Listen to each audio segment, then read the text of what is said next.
All right, guys, welcome back. We got another week in the books, and we are back here live and Yeah. streaming live on Facebook as well. For those people joining us there, so everybody feel free to add your comments and text and let us know you're there, and put your questions or comments in the chat group there on Facebook Live. And we are gonna go ahead and get this thing kicked off. We'll have the live stream once again available later for review. We'll have it on our YouTube channel for those that are not on Facebook or not a part of the Facebook group. You want to go back and review this later or share it with friends and family. Please do us a favor and like the page and subscribe if you haven't already. So we're just excited to have you guys here, and we're gonna go ahead and get this thing kicked off. And tonight we have another great topic for you where we're gonna be talking about the emergency fund. Me and Rondell discussed the topics last week, and we thought this would be a good time to bring in the emergency fund and start discussing that, and also tie that into what we were talking about banking. So without further ado, we're gonna go ahead and get started. Rondell, you want to kick it from there? So in our last week meeting, we had some very good discussions about credit cards, and everybody who came to the meeting, and I thank you for those who joined us last week in regards to that topic. That topic is hard to talk about because we all had them at one point in time, and some of us still have credit cards in our possessions. And so what we left off on that is that, those different perspectives where we don't have credit cards in our family because of the dangers and how we view them here in the Smith household, where others view it a different way. They feel that it's okay as long as they pay it off in a timely manner. Once that debt hits, hey, it's done, it's gone. We're going to pay it off right then and there. Right. But we just want to make something clear. We respect everyone's opinion when it comes down to that subject, when it comes down to the credit cards. But the journey and the path that we're on, which is the same path that Dave Ramsey took us on, the Total Money Makeover, being debt free. That plan does not believe in credit cards. So if you're on that plan, then that plan will tell you verbatim, without a shadow of a doubt, not to be codependent or dependent on any type of credit, like credit cards in that manner or in that case. But again, each household does things differently. We're teaching from that perspective, from the Dave Ramsey Total Money Makeover perspective, being financially free. And where we left off at, we were going to talk about banks. And before we can get to talking about banks, we have to discuss is having a 3 to 6 months, or if you just a little bit overzealous like I am, 1 year of an emergency fund. Because even in the Bible, it talks about there were times where there was going to be a drought, or there was some type of situation that came up where you had to be prepared for it. This is nothing different. An emergency fund is for those things that you have yet to experience, but could experience. And therefore, you're trying to fortify your 4 walls. So that way, if that situation happens to happen, then you will be prepared to address that situation appropriately. And so I'm gonna let Adrian discuss with you the importance of having an emergency fund. And then we're gonna run through some, like, me, I like statistics, because you can hear from us and you hear from our experiences, but sometimes, like Jay-Z said, and numbers don't lie. So I turn it over to you, Adrian. Okay, no problem. All right, guys. So for the folks that are out there following us on Facebook Live, when it comes to emergency fund, when you hear that term, what does that mean to you? When people say emergency fund, what are some of the things you would need an emergency fund for? What in your own words? So we'll send that out to the group, and then we'll discuss some of the feedback we got. And in the meantime, I'm going to read to you guys what they say a emergency fund is. So emergency fund is simply money that you have set aside for unexpected events. Sometimes people call it a rainy day fund. Sometimes they call it emergency savings, whatever. So it's basically something set aside. So you have money set aside just in case, life happens, because things are going to happen throughout life. Something's going to go wrong with your vehicles. If you own a home, something's going to break in the house. these are different things that we kind of can expect to happen, throughout. Yeah, exactly. That's what someone just said. Car repairs and the house, so these are things that we can expect. Also, some other things that catch people off guard are medical expenses. So just depending upon, what situation you're in, the emergency fund is like your umbrella. So you're self-insuring your family and your income to make sure that, if for some reason you lose your job, somebody's laid off or COVID happens, you've got, contingencies in place to help you during that time. So So Suzanne says her input was money set aside in case you lose your income or job loss is one reason to have an emergency fund. Yes. Mm-hmm. Yep. And one of the big things that we talked about last week was a lot of people. We had a lot of people that commented, when we asked the question about, why do you have a credit card, or why do you, some things you've done in the past, you may not currently do it now, but you've used a credit card as your emergency fund. Some people say I only use this in the case of an emergency, and so what we've learned, is how to establish yourself an emergency fund and how much money you need in that emergency fund. So it's easy to say you need 3 to 6 months of expenses, but what is expenses? How do I know how much expenses I need in this? My expenses is my haircut. My expenses is going out to eat. My expenses is going to the movies. I got to go to the movies. And my expenses is going to the car wash and washing my car at least every end of the week. That's my expenses. I mean, that's what you mean, right? Those are No. We're talking about the 4 walls. We're not talking about just, nice to haves. We're talking about things that keep the lights on, keeps a roof over your head, and keeps you the ability to maneuver as far as transportation, and keeps food in your house, keeps food in, for the family from starving. Not the luxuries, but the bare necessities you need to maintain your household, without, becoming it'll be an inconvenience as opposed to a disaster if you were to lose your job. It'll just be means we need to scale back, but we're all right, in the meantime. So with that said, Rondell, you got some statistics that we found that was on the Federal Reserve site. Absolutely. Some of the things that they found out, and this is just a $400 expense, and it talks about, some of the different things based on race and education and things like that, on, people's ability to handle a $400 expense, and what percentage of the people surveyed how they would handle a $400 expense. So as you all aware, I like statistics, guys. Numbers don't lie. And this is our Federal Reserve that go out and do a census every so often to find out the pulse of the people in regards in the financial realm. And so as we are all aware, when COVID hit, it took everybody by surprise. There were people who were working jobs that never thought they would be laid off from the job. Our restaurant and our restaurant industries and some of our other industries has took a major blow. So if you look at figure 19, it talks about as little as $400. So the legend I have that they have it at the bottom. So in figure 19 is not able to fully pay current month's bills by either laid off prior 12 months by race and ethnicity. So you can look at this chart real easily and see that there's a great disparity between our Caucasian brothers and our Hispanic or Latino brothers.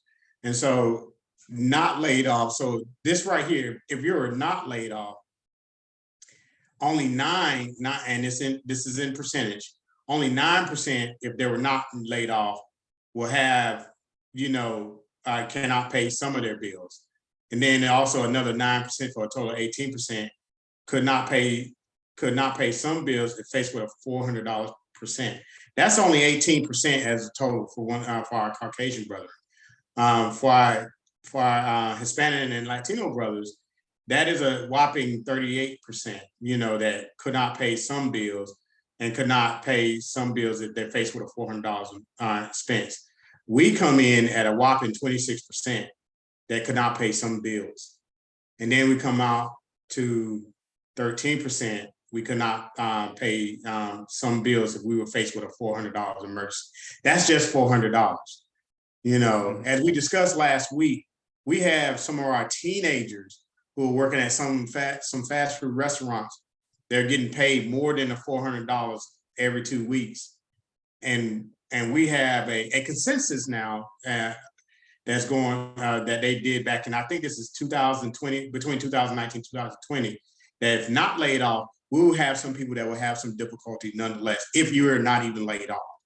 And then if you were laid off, the numbers goes up dramatically. If you were laid off, it's double when it came down to the not laid off, almost double when it came down to African Americans.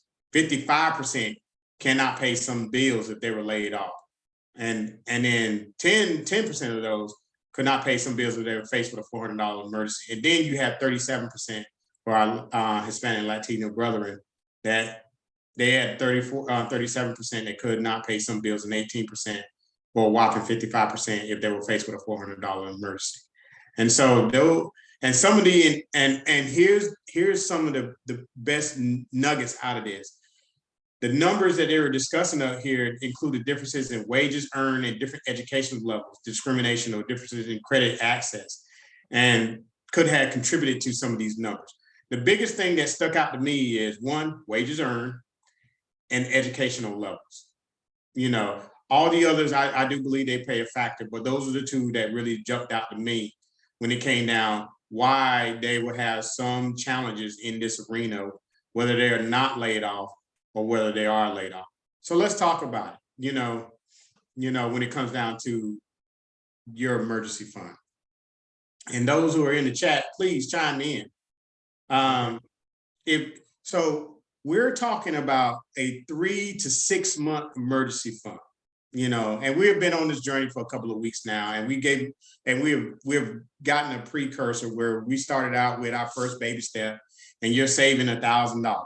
That's the first thing you coming out the block, $1,000, because that's a part of your emergency fund. If something happens, like the chart that just been showed you, they can't even possibly not be able to handle a $400 emergency. So that should have been already established. You know, baby step 2 is doing your establishing your budget, and also establishing and correct me if I'm wrong, Adrian, establishing your debt snowball. Yes. In step 2. Right. So now we're talking about that. Now we're talking about fortifying the walls in your house. So how many, if you really had to say, and if you're bold enough to say and transparent to say, and there's no shame because we've all been there. We all either been there or we're still there. How many have that 3 to 6 months based upon your income? And if you let me take this back. If you're single, then it's just that one income that you have to base it upon. If you're married, we tend to base upon both our dual incomes for what we bring in the house. How many have already either established a 3 to 6 months emergency fund, or in the process of establishing their 3 to 6 month emergency fund? So throw that in the chat. If you have, just throw that in the chat. And while you guys are doing that, I wanted to add one thing to it. Now, if you're following Dave Ramsey's plan, which the steps that we did, baby step 3 comes after you complete baby step 2. So just be mindful that now you've paid off all of your consumer debt. The only debt that you currently have is your mortgage. So, and because you're going to need that debt snowball, that money that you were paying towards debt is going to help you get that emergency fund established a lot faster and a lot more, it's going to allow you to, it's going to provide you with the income that you need to establish your emergency fund. So we just want to make sure that people know that that's what we're talking about once you complete baby step 2. And we're just kind of giving you the next step in the whole process, as well as we're going to discuss where you can keep that money. So absolutely. So we got a question here from Rohan. Rohan states that, so you think the kinds of career and what people play a role? Most Black and Hispanics tend to live paycheck to paycheck. That's a good question, Rohan. That's a very good question. and you're talking about the chart, the statistics that played a role in why that. Could that ultimately play a role? Yes. And it actually says that in that article that, you know, your job and what type of careers can play a role why they're not able to take care of some of their expenses that may hit them, or emergencies that hit them with $400. That is something to do with it. Some other that has to do with it is that they're taking on more than they got more going out than they got coming in. Case in point, and I'll use myself as an example. I literally knew how much I made per year. And you know, in the military, you bank on everything that actually come in. Your food and substance, your housing, and then your regular base pay. However, and these are the three things that normally come in there on a monthly basis. I had at least 5 or if not 6 things that was going outside of the house as much as I had what was coming inside the house. So at one point in time, being in the profession, and I'm in the United States military, you would think that I would have known better, or to have some type of, you know, emergency fund. At least I had $500 deductible if I got in a car accident. But outside of that, I was screwed. I'll just be honest with you. That was it. So, but I didn't. And to be truly honest about it, is that I never thought about the 4 walls that we're discussing tonight. I never thought about the lights or the mortgage, or I was living paycheck to paycheck, but it was almost by a choice that I was deciding to live paycheck to paycheck because of the decisions I was making that was more important to me than doing the 1, 2, 3 of those baby steps, fully completing 2 in order going on to 3 to ensure that I can complete the actual 4 through 7 of those steps. Mm-hmm. Yeah. So I can only speak that for myself. Yeah.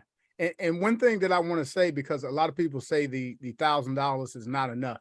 I agree, because you may have an expense that may come up, you know, early on in baby step 2 while you're going through baby step 2, and you need, you know, an amount more than $1,000. But what me and DeShonda found out when we were going through baby step 2 is when that emergency came up, we had the debt snowball. So we had a certain amount that we were applying extra towards debt. If something came up and we needed to pay something, or we had an expense that came up out of the blue, we paused the debt snowball.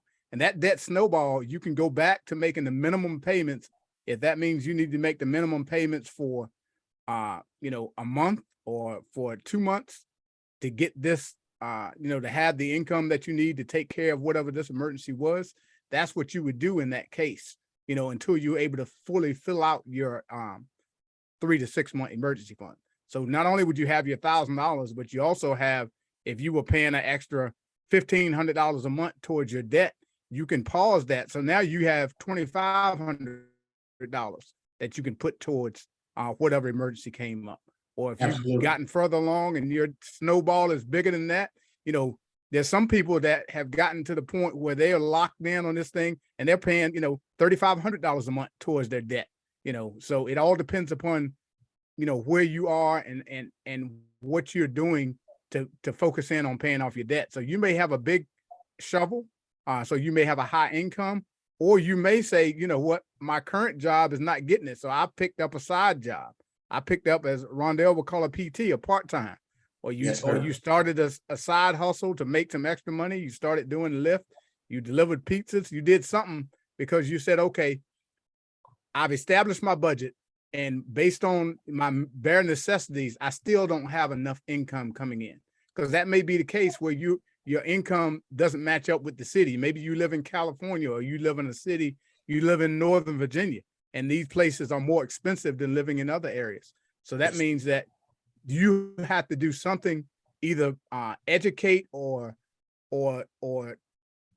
learn a new skill set that will allow you to get a better paying job, or you can pick up a side hustle. You can start, you know, a little Lyft. There's different things you can do to increase your income. you know, from that standpoint. Yeah, to make up the defect. Exactly, Suzanne. Find ways to make up that deflect. Just can't sit in there and say, well, I don't make enough income, but yet you steadily have more money going out than coming in. So you're steadily digging yourself deeper in a hole. You made a good point about the PT, and I like to take a shout out to Brandon, who's on the line with us tonight. He's one of the masters of the PT.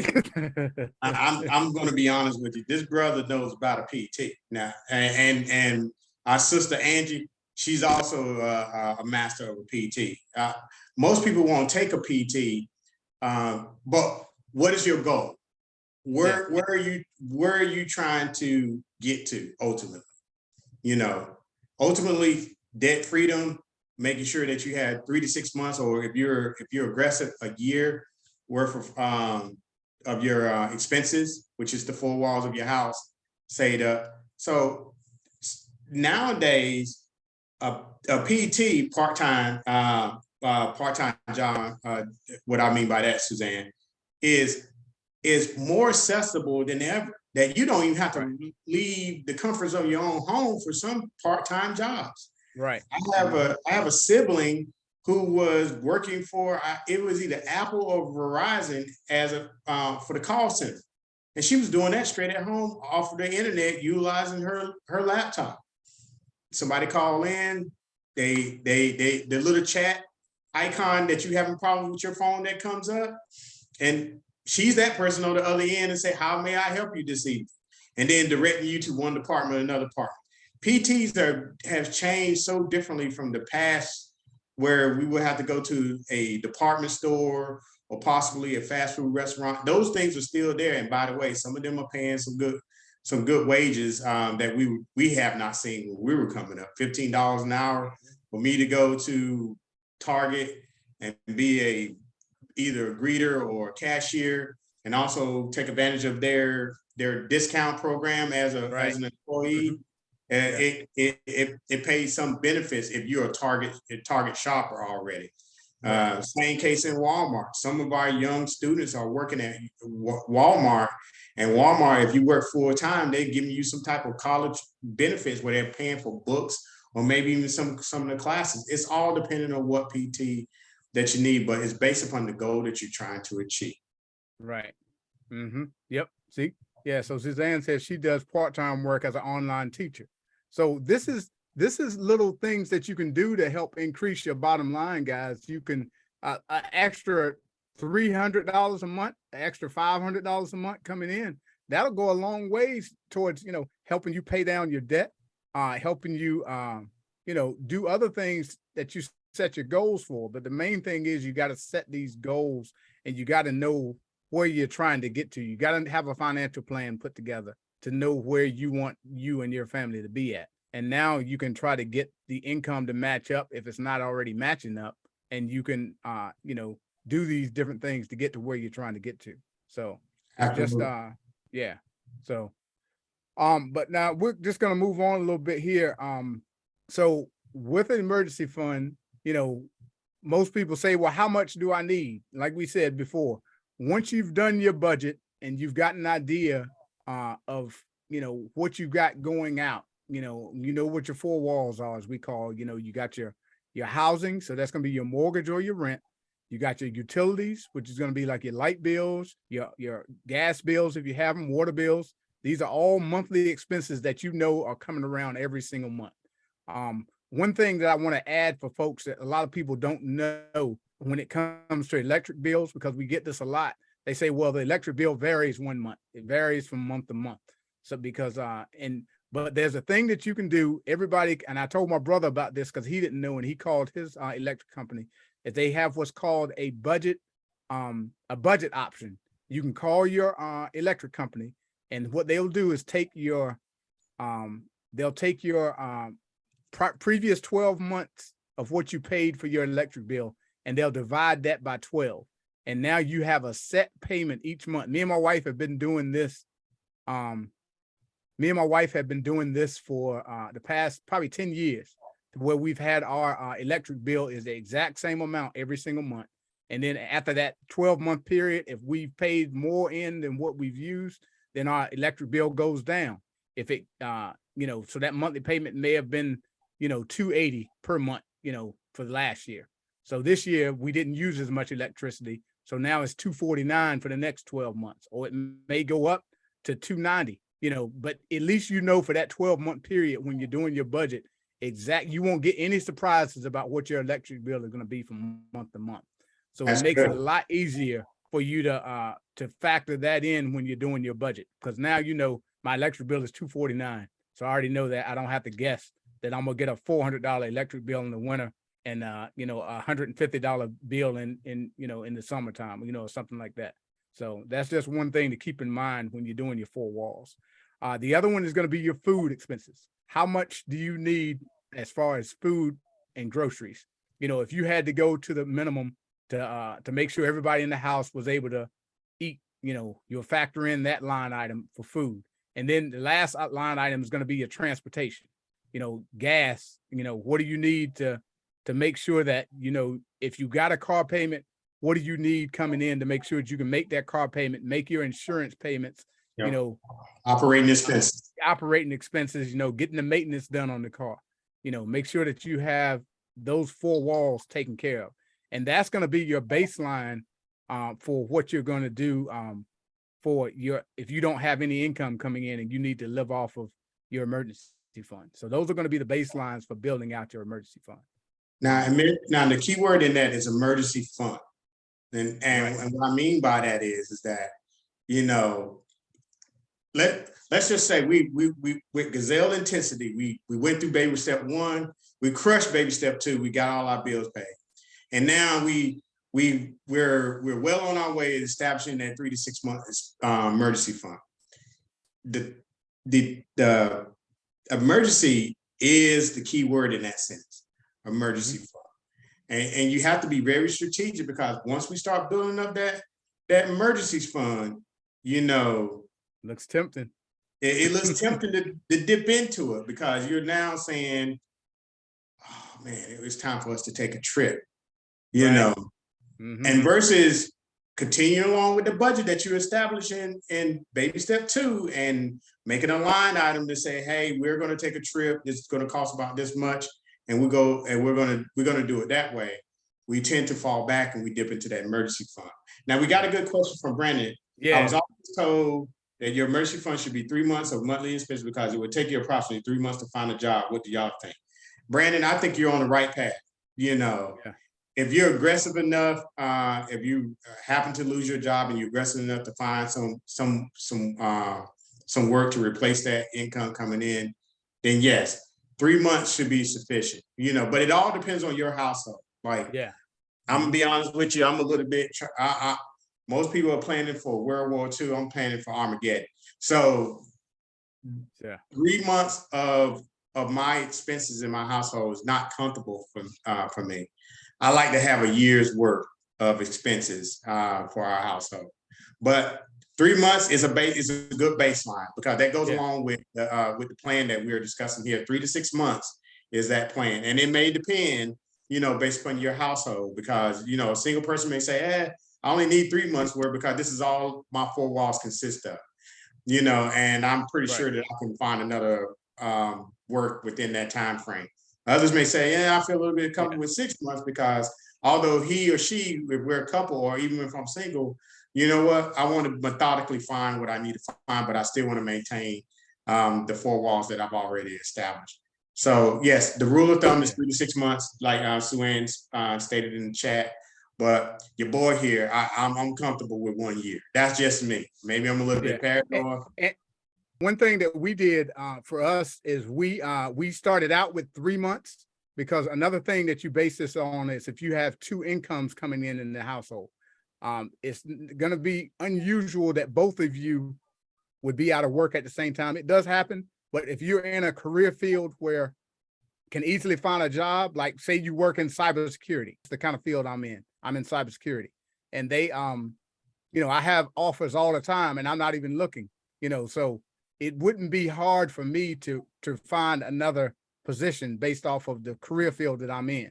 So, but it may be, and right now with jobs at the abundance that they are, you can easily find a position. It may not be ideally what you want, but at this point, you're in, you're trying to find something that will, replace that income. It may not be what you want, but you can do what you need to do until you can get that job that you would desire. So, but me and my wife, we started out with a 3-month emergency fund because both of us were working at the same time. And then we gradually built that up to a 6-month period because we started, doing some of the other baby steps in unison with that. So that 3 to 6 month is all dependent upon what you and your spouse and your household decide you guys want for yourselves. But at a minimum, we would say 3 months, and whatever you're comfortable with, like Rondell is comfortable with a year. So, and that's all your personal preference is about what you want. But the other thing too is that when you see that big pile of money sitting there, remember what that money is for. That's break glass in case of emergency, because Amen. It gets so tempting when you want that bathroom remodel and you see this money sitting over there, which is more money than you've ever had in your account in your life. And you see this sitting over there. So, and we're going to talk about this later on about building sinking funds and having more than one savings account. Like me and my wife, we have like 5 different savings accounts, and we have savings accounts that are specifically for certain things. And we'll get into that a little bit later on about how we build those out and what we use those for. So absolutely, because you don't want to dip into that emergency fund, because emergency may happen at any given time. But when you do start to build that emergency fund, it's just as important for you to place that emergency fund in an institution that is going to work for you versus you working for it. And so me and Adrian, we laugh about this now. It was funny 2.5 years ago when we were first starting this. But I will tell you right now that banks don't want to pay you anything for your money being in the bank. I'm just going to throw it out there. Yeah. They use your money, but they don't want to pay you for having your money in that bank. Ain't that crazy?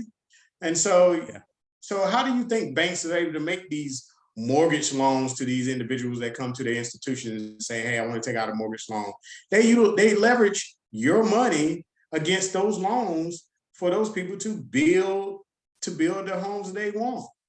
And then what do you get at the end of that year of your money sitting in the account? Your emergency fund is sitting in their bank account. I don't know. I will tell you, me and Adrian had this.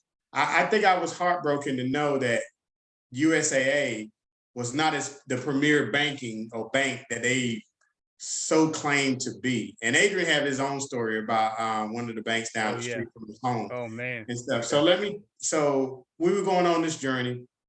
We just crushed baby step 2, my wife and I. And we were like, okay, babe, now that we crushed baby step 2 and we don't have where we're going to sit this money at, we overseas at the time, and obviously we're not going to sit it in our overseas banking account because we're going to be moving for there eventually. So I said, hey, babe, let's just put it in USAA. We've been with them for 20 years. They're going to do it straight. They're giving us the performance account now because we got X amount of dollars in there. Me still being naive about finances and stuff like that. I didn't read the fine print of what that performance was. So I'm sitting in there and, thinking that I'm doing good. And I got a $14 check one year for USAA. I'm like, $14? Now, this is Adrian telling me like, hey, man, did you ever heard about this bank before? And I'm like, what bank are you talking about? He's like, oh, yeah, this bank give you, at the time, I think it was 2.75% on your money sitting in the account. Oh, man, I got that. USAA doing me straight. What are you talking about? So I read it. Marcus and Gold is the account. We call it's the Marcus account, but they're made by Gold. They're under Goldman and Sachs. And I look at Goldman and Sachs and how much they're paying for people to have money in their bank account. And then I had to, didn't want to, but I had to. I called USAA and I'm talking to the lady on the phone and I'm like, hey, ma'am, we got quite many dollars in our savings account. And we had more than one. I think we had 3 at the time. And I asked the lady, I said, okay. She said, well, nobody can beat us, sir. We're the best in the industry at this particular time. Nobody beat. Okay, well, I'm looking at Marcus right here under Goldman and Sachs, and they're advertising 2.75. What are you giving me right now for your performance account? You know, because you had to have a certain dollar amount to get in there for your performance. And she was like, they were giving me the industry best at that time. And I want to say it's probably still true today. It may have went up a couple of decimal points. It was 0.013. Yeah. For the money that we had sitting in their account.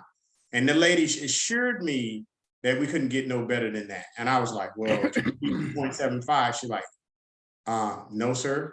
We can't. I instantly, that day, I opened up a Marcus, and there are others out there besides Marcus. Yeah. I opened up a Marcus, and I transfer all our money out of our emergency fund account and all our other savings account out of USAA into a Marcus. Yeah. Because banks are utilizing our money for, as you stated in the chat, Rohan, for loans. However, we're not getting our ROI, our return on investment, for what they want loaning our money out. But Adrian has his own story in regard to similar to that. So I want to give you guys a little bit of background on a couple of different options that you can use to save your emergency fund in. So you have a simple savings account, which is like what Rondell talked about. And most of these banks pay you, 0.05. You can go check your own savings accounts now and find out what your banks are paying you. So when we got on this journey, there's other banks out there, like he said, and let me put this disclaimer out there. We are not paid endorsements for Marcus accounts or any other bank. You can go out, do your own research and get any bank account you want that you're comfortable with. We can just tell you why we chose this bank and why we felt comfortable with them. For us, when we chose Marcus, it was because it was backed by Goldman Sachs, I'm sorry. So this is a big bank that's been around for a long time. I'm familiar with them. I know who they are, and I was familiar with with what they offered, and you guys can Google it. You can go out on their site, and see what their interest rates are, and you can actually go out and Google, different savings accounts. They call them high yield savings accounts is what they call it. That's the name of the type of account that we have.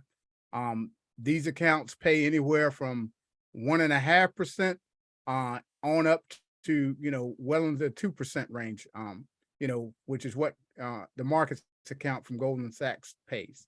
And this is all, and the reason that they pay so much is because these accounts are based off of the current interest rate. So whenever they so me and Rondell love it when they raise the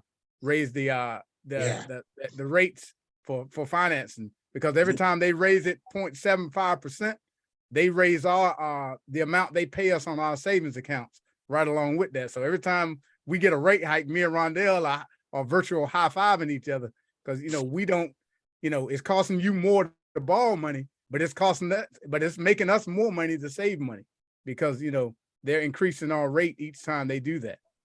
And I bank with I have money not only with in the Marcus account. That's where we primarily keep our emergency fund in the and it's what they would consider an online bank. So they pay higher interest rates, and you don't have direct access to this money. You can transfer this money in and out. So say you have a brick and mortar bank that you normally deal with your checking account and that kind of stuff. This money is with a separate bank. You can still transfer the money from that account into your checking account and vice versa. It's real easy to move money. Normally you have it within 24, 48 hours. I think last time I transferred money out of our emergency fund account into our checking account, it was there the next day. So it's not like the money takes you a week to get the money. The money can still move back and forth very easily. Another option that you can do is you can look up market accounts. And these accounts come with like a debit card or check writing privileges. So that way, if you need to write a check out of that account, it'll be tied to your emergency fund account. So if you have a major expense, you can pay it with this type of account. So it all depends upon what you want. I didn't go with the money market account because I didn't, I felt more comfortable that anytime I had a major expense, I've never had a major expense that I need to have the money like right then. If I had like a $3,000 expense for like appliances or something like that, I knew it was going to take, longer than 24 hours before the transaction happened, so to speak. So I knew I could get that money, transferred over within that time frame. And the second part of that is it made the money not as accessible. So if you have a problem seeing that money sitting over there and you think you may easily dip in and use that money or go to the ATM and pull that money out because it's available to you, then I will probably recommend you get maybe the high yield account, because it doesn't come with a debit card. The only way to get that money out is you have to transfer it to your checking account or another savings account that you have a debit card or something like that too. So those are just the kind of different accounts that you have available to you that you can use to store your money. Yeah, I would challenge you all out there to go look at those. Yeah, go look, guys. Go look. And one thing that we do have, is Marcus also has a great referral program. So if you refer friends and family to them as well, Rondell did it with his wife. I did it with my daughter. We referred somebody to them, and just for referring people, they add another 1% to your rate that you already have. I'm just giving you this as ways that you can increase the amount of money that you get back just from sharing this with other people. I think that's for 3 months though. That's only for for 3 months. It's for 3 months. Yeah. So it's for 3 months. And I think you can refer up to 5 people a year. And for each person you refer and they put $1 in their Marcus account, they increase the savings rate not only on the person that was referred, that opened up the new account, they get the additional 1%, but also the person that referred them. So if you have a family member and you tell them that, hey, they weren't aware of these type banks and you referred them, then you get the 1% and they get 1% for 3 months, like Rondell said. So, but these are all things you guys can go look and take a look at and make your own decision based on you and your household. So, so mind you, don't make this decision in a vacuum. So, Right.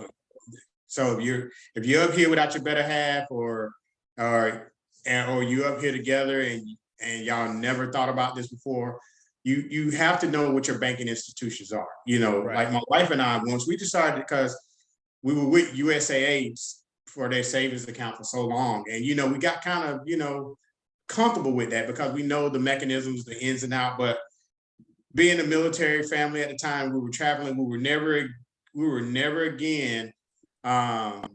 We were never close to a USA bank, physical bank, and except for the time we were stationed in San Antonio, so we can actually go to the brick and mortar and conduct any transaction we do. So we sat there and we really discussed it, and we really talked about it. We talked about the pros and cons, because there's other banks out there like Ally Bank, Discover offer a great yield on their account. Yeah. I think SoFi is coming online with theirs here soon to offer a great yield, but SoFi does more loans than anything. But there's other banks out there that also fall in the scope and scale of what we're talking about. I didn't find that with US Bank. Didn't find that with Chase. I didn't find that with obviously I didn't find that with USAA, or I would have been still saving stuff in there. Now, don't get it wrong. I do keep a little bit of money in USAA bank, just a little bit of money, and that's money that I can access immediately if I needed to Right. take care of something. But there hasn't been a time, and me and Adrian talk about this all the time. When would you need to access that large sum of money at a immediate time? No, you might need to access this in order to mitigate something for a short period of time and then eventually solve it once you get to a certain point. And he makes a great point with that. And so we do keep a little bit of money, and a little bit of money, emergency money, probably that first step, baby step in our USA Bank, because I can go to any ATM and withdraw that and be able to mitigate some situation, or at least get it to a point where when I transfer the larger sum over, I'll have that accessible to me within a 24-hour. But it never taken 2 days. Whether I was transferring money in or taking money out, it never taken me 2 days to transfer money out of my high yield savings account. And so that's one of the reasons why we want to introduce this to you tonight, is because we know that you're going to get to the point where you're going to say that 3 to 6 month savings. We know that when you start hitting that gazelle intensity, it's going to be like a muscle memory almost. As you go through your budget, you're going to have a line item. You know what? I'm going to put some more money into my emergency fund. I'm going to put some more money into my emergency fund. But we want to make sure that your emergency fund is working for you as you add money to your emergency fund. Right. And it's great to have that residual dollar that you never know. I mean, I when I look at the statement every month and see exactly how much interest that our account has earned, and then I'm looking at, well, I don't have to take money from this line item. I can actually use my interest to pay for something that I would have to take it from, the household in order to take care of. Have we done that? No, we normally roll that money over every month because that's just how we do it. But the way you do it is the way you and your family who come together and agreed upon do it. And so, but how many of us ever thought about questioning our banks? Mm-hmm. Yeah. Throw that in the chat. Have you really sat down and talked to your bank and found out all the things that they supposed to be offering you? And I will also question your banks if you have annual fees with your banks. I would definitely question that bank. Right. And that's even on your checking account. If you're paying annual fees, because I currently don't pay an annual fee on my the bank that I bank with. But there are some banks that still believe in, traditionally charging people annual fees to have account to bank with you. I would tell you that doesn't have to be the case if you do a little bit of research, because there's other banks out there that won't charge you at all. Right. And actually, reward you for you choosing them to have your revenue, your money on a consistent basis in their account. Yeah. Absolutely. And one thing I'm going to add as well, as far as a checking account that we have, and I don't know if I haven't researched any other banks, but I know the bank that we have a checking account with Discover Bank, and they have what's called a reward, a debit reward. So they reward you for using your debit card. So if you use your debit card and you swipe it, they pay me 1% cash back for every time we use our debit card. So a lot of people like the rewards. I know some people say 1% is not a whole lot, but they pay you 1% up to $3,000, a month. So if you spend up to $3,000, swiping your debit card in a month, they'll pay you 1%. That's $30.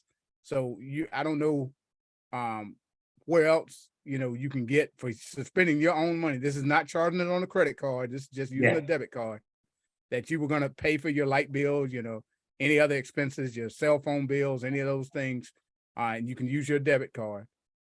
They will pay you 1% cash back for that. So to me, it's like my checking account is automatically getting, $20 a month added to it every month just for me paying my normal bills, or $3,000 if we buy something, if we have more expenses, and those type things. So that's just another thing that's out there that we may not know about, that is a debit card that actually pays you, for using your debit card, cash back. Because now that you think about it, I mean, we probably use our debit card 95% of the time. Yeah. So you might as well get a benefit out of it if you're already gonna swipe it anyway. But I know we're running close on our time, so I want to wrap this up because these people got to get to their Monday Night Football, so I don't want to hold them up from that. So because they will cut us off for that football. Yeah, they definitely will. So we're gonna get you guys out of here. The other things, commercial though, but it's all good. So the other things I want to run through real quick is, when should I use my emergency fund? So there's 3 questions you should ask yourself to decide, if your emergency fund, if they don't fall into one of these 3 categories, then you probably should not be used. This is probably not an emergency, and you probably shouldn't be taking money out of this account for. The first thing is it unexpected? Did something happen out of the blue that you were not expecting, you weren't prepared for? And next question is it necessary? If Macy's is running a sale, and just because they run the sale and you don't get paid for another 2 weeks does not mean that you get to go into the emergency fund and pull money out to go catch that sale while it's still on sale. I'll put it back. Yeah, I know. Yeah, but that's what we say. The emergency fund is really only there in case of emergencies. And 3 is it urgent? Is this something that we need this money right now? Or is this something that, you know, we need, you know, repairs done on the house? The guy said that he can't come out for another week. So we know we got a week that we can either roll our debt snowball over and use the money from that, or we can, you know, use our start emergency fund. What other ways can we make this thing happen without having to touch that emergency fund if we don't have to, you know? So that's just some things that you can think about as far as, you know, urgency. So if it doesn't meet any of those 3 categories, unexpected, is it necessary? Is it urgent? And if you answer, the more you answer yes, the more likely your situation is an emergency. All right. Now, some of you got a governor, because if those who are single, they don't have nobody they have to consult when it comes down to those 2 questions. You know, they can answer one of them and go out and go on the lam and say, yeah, this is mercy, and it's probably truly not. Yeah. But if you have a spouse and you're like, hey, we really need to take care of this, you're saying that in your mind, you might want to bounce those questions or talk to your significant other or your spouse and say, hey, I think I know this is coming up. What do you think? Yeah. And your category. Yeah. Another thing I want to say is, if your friends and family contact you and say, hey, we all going on a family vacation, that does not mean you get to go into your emergency fund and pull out your emergency fund to go on a, you know, on a family vacation or a cruise or whatever. You know, you can set up separate savings accounts. Like, I'll touch on this real quick because I said I would mention it. We have more than one savings account. So we put, when we do this, as far as building out your emergency fund, once you do your budget, you'll have line items where you can say, well, we're going to put X amount of dollars into this account, you know, for this. We're going to put, I have a sinking fund that we pay our car insurance twice a year. So we pay it every 6 months. So we automatically take out a certain amount every month in our budget that goes into that fund that pays our car insurance. So we have different savings accounts that are set up for different things. If you're saving, if you know you're going to want to get a new car later on, keep in mind, this is after you finish baby step 2. You know that you want to get a new car later on. So now you can take that money and you can put it aside and apply it towards, you know, same payment you were making on that car when you were making that car payment. You can take that same payment, put it in this account. So now in 4 years, when you get ready to get a new car, or 3 years when you get ready to new a car, you already got the money that you were already making the payments, but you're paying yourself to go buy that car in cash. So you already comfortable making those payments before. So just continue to make those payments, but make them to yourself instead of the bank. All right. Yeah. So, you become your bank.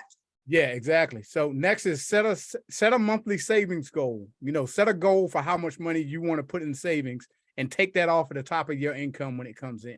You know, so that way, this is not money that I know I can go out to eat out with, or this is not money we can spend in another category, because this is money that's come off the top as part of my savings goal. Next, you can adjust over time. You get raises, you get different types of income coming in, or income is less coming in.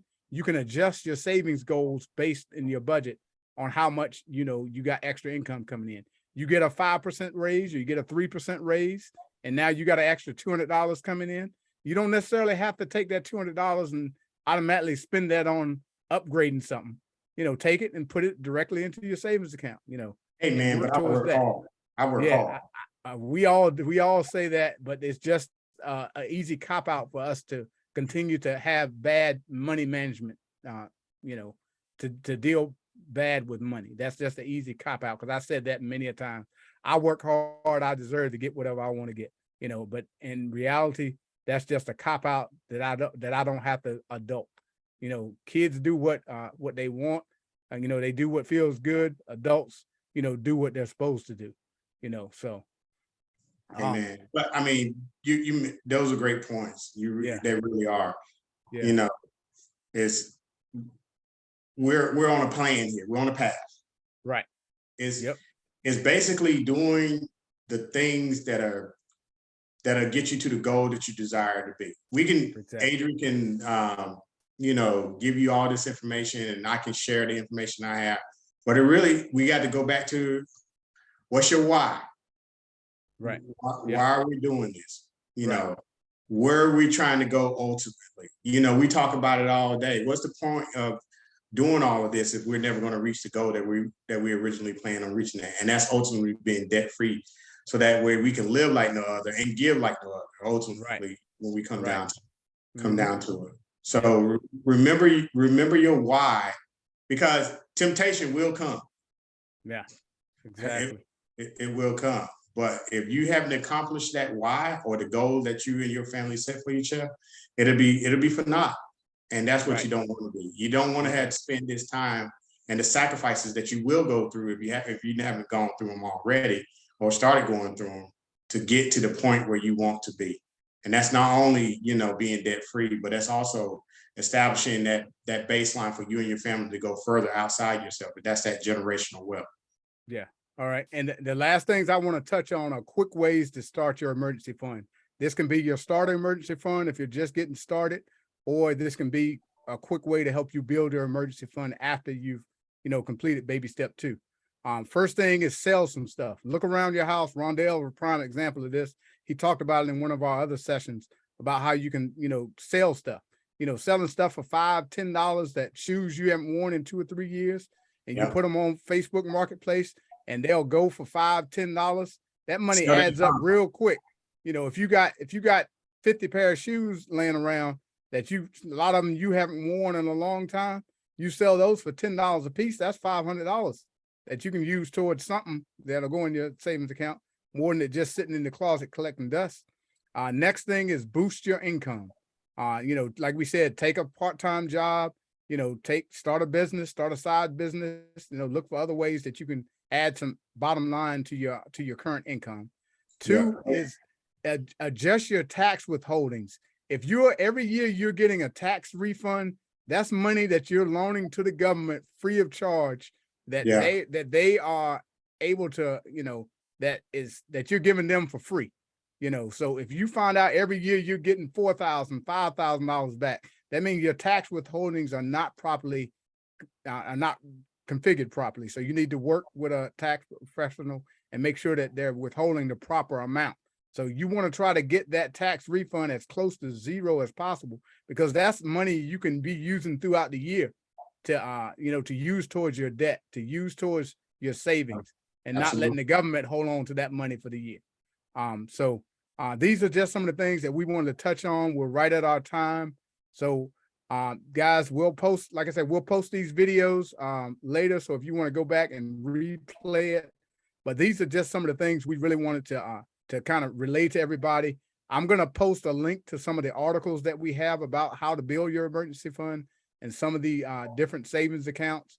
And if anybody has any direct questions for me or Rondell about, you know, some of the banks that we deal with, and you may be interested in what we've used, and you can ask us why we decided on those, feel free to reach out to us. You can message either one of us on Facebook, and we'd be happy to share some of the stories and why we chose the banks we have. And that may help you decide what you are looking for in some of the banking institutions that may be working for you. And don't be afraid to challenge your bank. Call them. Yeah. Give them a call. They work for you because your money resides in their account. So call your banks and find out exactly what are they doing for you. And I saw your statement, Rohan. You're right. Most banks don't offer, you know, but some still do charge you fees in order for having an account with them. Yeah. So don't be afraid to change banks. Just because grandmother and your mom and your dad banked at that same bank, and you feel compelled that, hey, it's the family bank we need a bank at. No, it's the institution that you choose that's best for you and your family. And so therefore, if they're not working for you, then to me, they're working against the goal that I'm trying to establish. So don't be afraid to change banks. Everyone does it, and it's not such a big deal. Right. Yep. And like I said, all your money, a lot of these banks are well, all the ones we deal with are FDIC insured, so your money's safe. It's not just going to disappear overnight. So, but there are ways out there that, like I said, to where you can better save your money and some other benefits that you have, like I said, with the debit cards that actually pay you cash back. So, to me, it's almost like I'm earning, $20 interest every month on my checking account, which is $20 may not be a lot, but that's to me, I'd rather have $20 coming in every month or $30 coming in every month than to have no money coming in every month, you know, and I don't have to do anything. So, Yeah. but anyway, guys, we thank you guys for another great session. We're going to continue on and we hope to see you guys next week. And thanks everybody that chimed in on the chats. And we hopefully you guys got some benefits out of this. Like I said, we're going to post some of the links to some of the banks that we've dealt with on our page, as well as if anybody finds out that they want to deal with Marcus, both me and Rondell also deal with Marcus as well. And if you want to have the referral benefit, you can reach out to either one of us. We'd be happy to share our code with you if Marcus is one of the banks you decide you want to go with. And like I said, we'll be happy to answer any questions you have for those. But guys, we thank you, and you guys have a great night, and we look forward to seeing you guys next week. Amen. I hope your team wins. All right. Yeah. Y'all go watch some football. All right. Have a great Have a good one, guys.